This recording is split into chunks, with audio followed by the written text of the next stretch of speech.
ఇది ప్రజల మనసులో ఈ ఆరోగ్యశ్రీ అనగానే డాక్టర్ వైఎస్ రాజశేఖర రెడ్డి గారు ఆ మహానేత గారే గుర్తొస్తున్నారు. ప్రజల మనసులో వైఎస్ రాజశేఖర రెడ్డి గారికి ఒక చెరగని ముద్ర అనేది ప్రజలు వేసుకున్నారు. కాబట్టి దీన్ని వాళ్ళు ముందుకు తీసుకువెళ్లినా ఈ పథకాన్ని కొనసాగించినా కూడా ప్రజలకు వైఎస్ రాజశేఖర రెడ్డి గారే గుర్తొస్తారు. వీళ్ళు ఎన్ని రకాల పేర్లు మార్చినా, వీళ్ళు ఇంకో పేరు పెట్టుకున్నా ఖచ్చితంగా వైఎస్ రాజశేఖర రెడ్డి గారే గుర్తొస్తారు. అలాగే దీన్ని మరింత స్ట్రెంథెన్ చేసి దీన్ని ప్రజలకు చక్కగా అమలు చేసినటువంటి జగన్మోహన్ రెడ్డి గారే ప్రజలు జగన్మోహన్ రెడ్డి గారినే గుర్తు చేసుకుంటారు.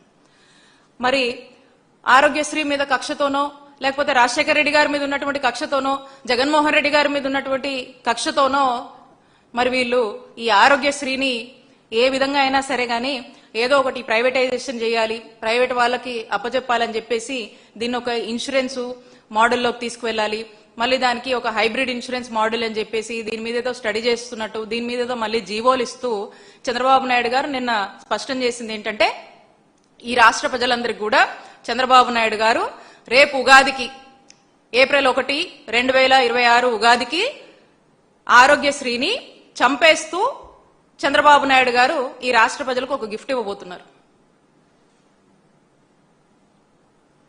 అసలు ఏంటి ఈ హైబ్రిడ్ మోడల్?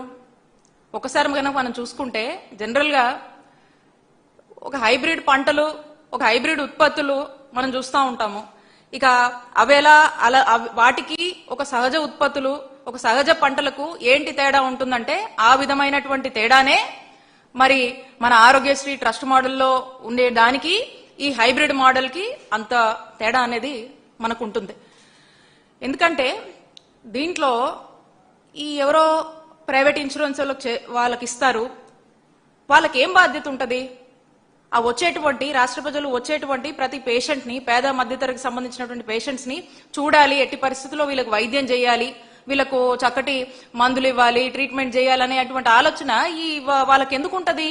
వాళ్ళకి ఎంతసేపు కూడా డబ్బులు ఆదా చేసుకోవాలి, ట్రీట్మెంట్స్ తక్కువ చేయాలి, వాళ్ళకు బెనిఫిట్ అయ్యేలాగా వాళ్ళు ఆలోచిస్తారు. అంతేగాని గవర్నమెంట్ సెక్టార్ లో ఉన్నట్టుగా వచ్చిన ప్రతి ఒక్కరిని చూడాలి, ఫ్రీగా చూడాలి, జగన్మోహన్ రెడ్డి గారి టైంలో చూసినట్టుగా చూడాలని వీళ్ళకి ఎందుకు ఉంటదండి ఆలోచన? వీళ్ళకు ఉండదు కదా. మరి ఈ రోజున మరి వీళ్ళకు కూడా